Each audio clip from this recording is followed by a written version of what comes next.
Софи нервно теребила ремешок сумки, сидя в просторном холле социальной службы. За высоким окном моросил осенний дождь, дробясь о стекло мелкими каплями. Воздух в помещении был наполнен смесью свежесваренного кофе и слабого запаха архивной бумаги. Люди вокруг, ожидавшие своей очереди, сидели молча, в ожидании своей судьбы. Одни с надеждой в глазах, другие с тревогой, а кто-то и вовсе с холодной обреченностью. Ей было 32. Взрослый, состоявшийся человек с хорошей карьерой, уверенной походкой, но с пустотой внутри, которую ничто не могло заполнить. 2 года назад ее жизнь перевернулась. Развод, известие о бесплодии – все это оставило глубокие шрамы. Но вместо того, чтобы опускать руки, Софи решила двигаться вперед. Она осознала, что ее мечта о материнстве не связана с биологией. Она могла подарить любовь тому, кто в ней нуждался больше всего. «Госпожа Мартин, проходите», – раздался мягкий голос социального работника.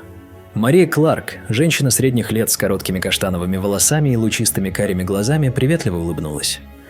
В ее кабинете было уютно. На подоконнике стояли 2 горшка с зелеными растениями.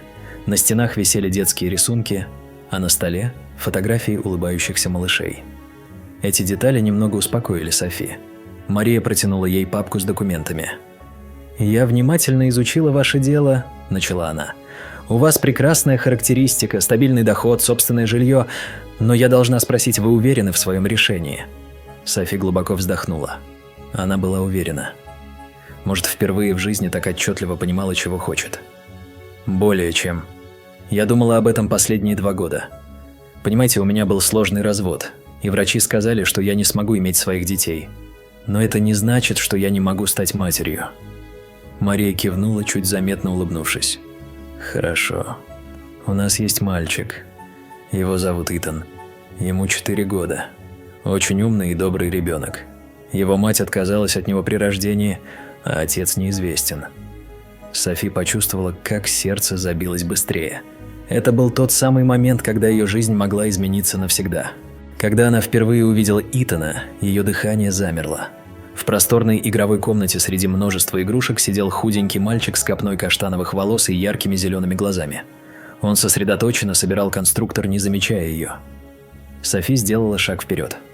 «Привет, Итан», – мягко произнесла она. Мальчик поднял голову и посмотрел на нее. В его взгляде было что-то необычное. Не страх, не замкнутость, а скорее любопытство. Потом он улыбнулся, открыто, по-детски искренне. «Вы тоже любите строить?» – спросил он. Софи улыбнулась в ответ. Этот мальчик уже начал строить ее сердце заново. 6 лет спустя. Итану исполнилось 10. Он рос умным, любознательным мальчиком, обожал читать. Софи не могла представить жизни без него. Они проводили выходные в парках, музеях, вместе готовили и читали книги перед сном. Теплый летний вечер, залитый золотистыми лучами заходящего солнца. На кухне пахло свежей выпечкой и корицей. Софи стояла у плиты, помешивая рагу, а Итан сидел за столом, рисуя что-то в своем блокноте. Он уже давно мечтал стать архитектором, и каждый его рисунок был маленьким шагом к этой мечте. «Мама, а если бы мы могли построить свой дом, каким бы он был?» Вдруг спросил он, не отрываясь от бумаги. Софи задумалась. Теплым, уютным, с большими окнами, чтобы в него всегда проникал свет. Итан кивнул, добавляя что-то в свои эскизы. Все казалось идеальным, пока однажды вечером Софи не наткнулась на старый фотоальбом. Пролистывая страницы, она остановилась на снимке 10-летней давности. На нем она была запечатлена с коллегами на корпоративной вечеринке. Улыбки, радостные лица. Среди них Джеймс Эванс, ее бывший начальник, который 5 лет назад трагически погиб в авиакатастрофе. Высокий, уверенный, с яркими зелеными глазами. Что-то внутри нее похолодело. Что-то в его чертах заставило ее замереть. Она поднесла фотографию ближе к свету. Зеленые глаза, характерная линия подбородка. Софи почувствовала, как земля уходит из-под ног. На следующий день она позвонила Марии. «Мне нужно знать больше о биологической матери Итана». «Софи, вы же знаете, что эта информация конфиденциальна», – ответила Мария. «Пожалуйста, это очень важно.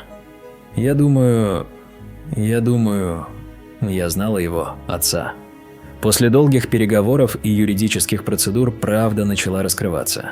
Мать Итана – Кэтрин Уайт, бывшая стажерка в их издательстве. Софи смутно помнила ее.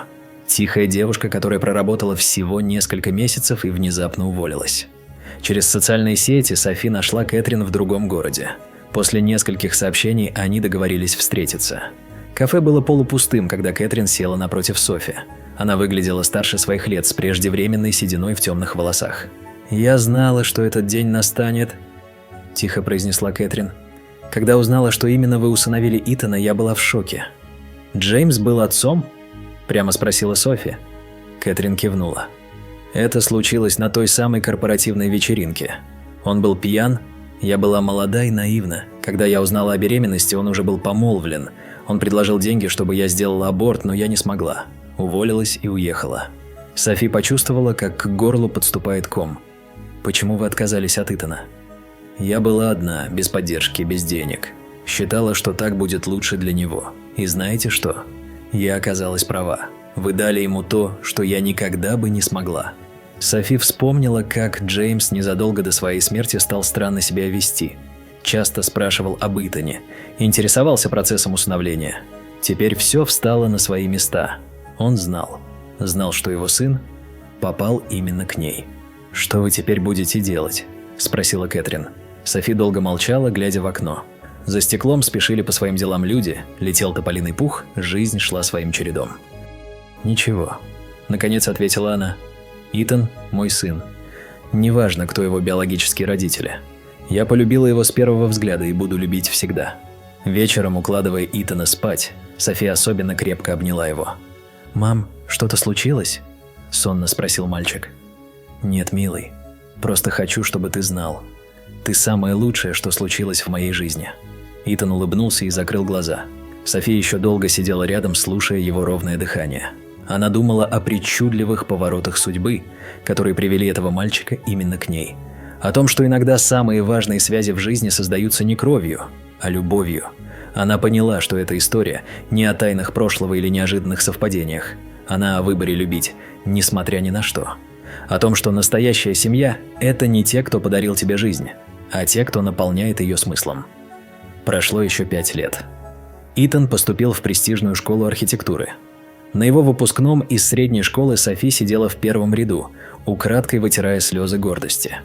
А когда он произносил речь как лучший ученик класса, она знала – каждое мгновение их общего пути было правильным. Кэтрин изредка присылала открытки на Рождество, но никогда не пыталась вмешаться в их жизнь. Она нашла свое счастье, вышла замуж, родила 2 детей. Но каждый год в день рождения Итана она отправляла в детский дом анонимное пожертвование, свой способ искупления и благодарности. Софи так и не рассказала Итану правду о его отце. Может быть, когда-нибудь, когда он будет готов, она откроет ему эту страницу прошлого. А пока они просто жили, любили и были счастливы. Такие разные и такие родные.